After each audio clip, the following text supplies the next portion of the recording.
Bonjour, alors cette fois-ci c'est pour parler d'Edvard Munch et pas de Monster Munch, hein, même si vous aimez bien manger. Hein.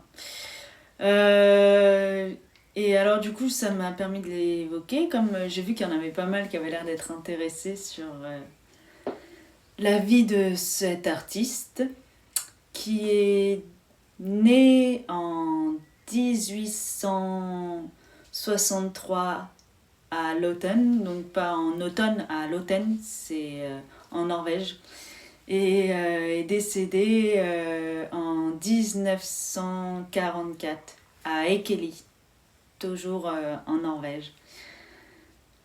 Alors, Toulouse-Lautrec et Van Gogh ont été une de ses sources principales d'inspiration. Il s'est fait connaître notamment par une de ses œuvres manifestes dont vous avez certainement dû entendre parler, celle qui s'appelle Le Cri d'Edvard Munch, très célèbre.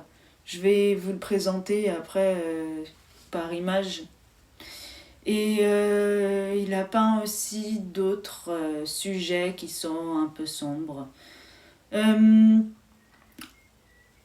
Lui, il est plus issu de l'impressionnisme aussi, comme Van Gogh a pu l'être, ou Van Gogh.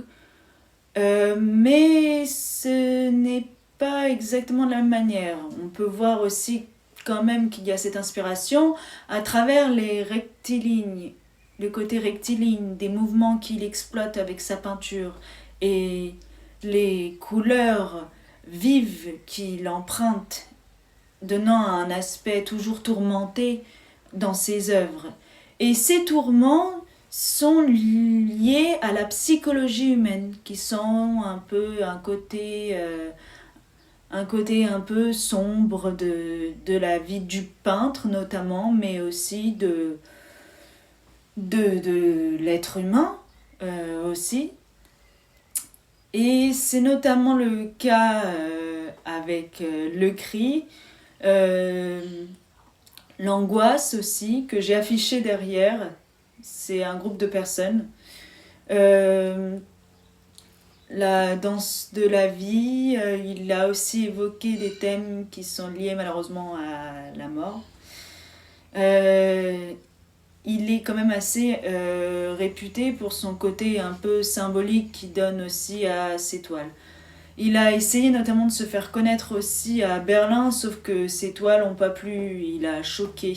Donc, à l'issue d'une maladie, il a décidé de retourner en Norvège et il est, malgré sa maladie, il a quand même continué à peindre. Et il s'est notamment fait connaître pour ses lithographies qui font de lui un des peintres principaux de l'expressionnisme. Voilà, c'est ce que j'avais à dire. Notamment par des lithographies qu'il a peint et de la peinture sur bois, comme on peut le voir représenté avec la Madone. Et ce sont des lithographies en couleur.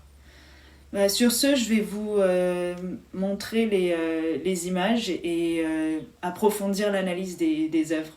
Voilà, j'espère que ça vous intéressera de suivre la vidéo. Le Cri, réalisé en 1893, se situe au Musée national de l'art, de l'architecture et du design à Oslo. Cette toile mesure 91 cm de longueur et 73,5 cm de largeur. Alors là, c'est l'une des représentations les plus connues parmi une série de 5 versions qui ont été faites à la pastel et à la peinture. Alors au centre, on peut voir un homme à l'aspect squelettique et fantomatique, qui semble pris de panique. Il est en plein tourment existentiel, peut-être qu'il a peur de quelque chose. En tout cas, tout nous semble dire que la nature de son tourment est évoquée dans le mouvement du paysage. Mouvement divagant qu'on retrouve dans sa représentation physionomique. La rigidité du pont qu'il traverse laisse paraître un couple au loin. L'angoisse ici représentée est plus une scène de genre, peinte en 1894, juste après le cri, D'ailleurs, on peut retrouver des similitudes avec les couleurs employées et le lieu. Alors, ce groupe de personnes semble emprunter aussi le pont. Au premier plan, on voit une jeune femme d'un teint jaunâtre, virant au verdâtre, accompagnée d'hommes vêtus de haut de forme. La volonté du peintre, ici, était de figer les moments de tristesse et d'anxiété, comme pour mécaniser le rythme de vie de l'ère industrielle liée à l'époque moderne. C'est à la fois une démarche symbolique qui s'étend vers un expressionnisme.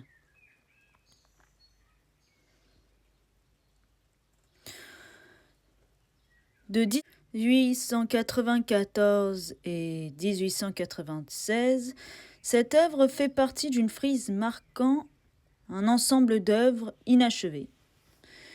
Celle-ci, en quelque sorte, ouvre le bal d'une narration autour des ressentiments de la vie, de l'amour et de la mort.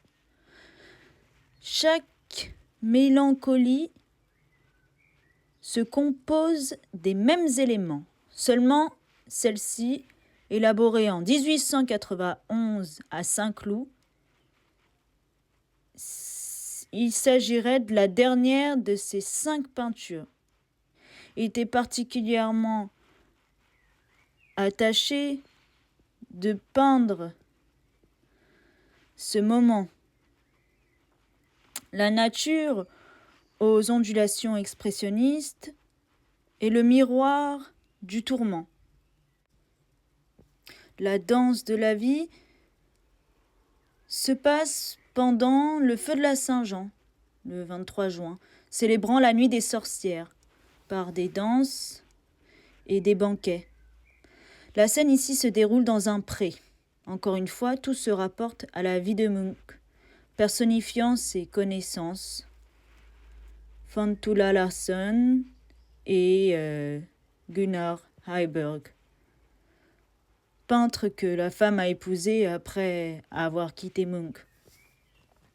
Cette femme en question est représentée 3 fois, à gauche en robe blanche, symbolisant la confiance de l'autre, l'illusion de l'amour et bien sûr la pureté.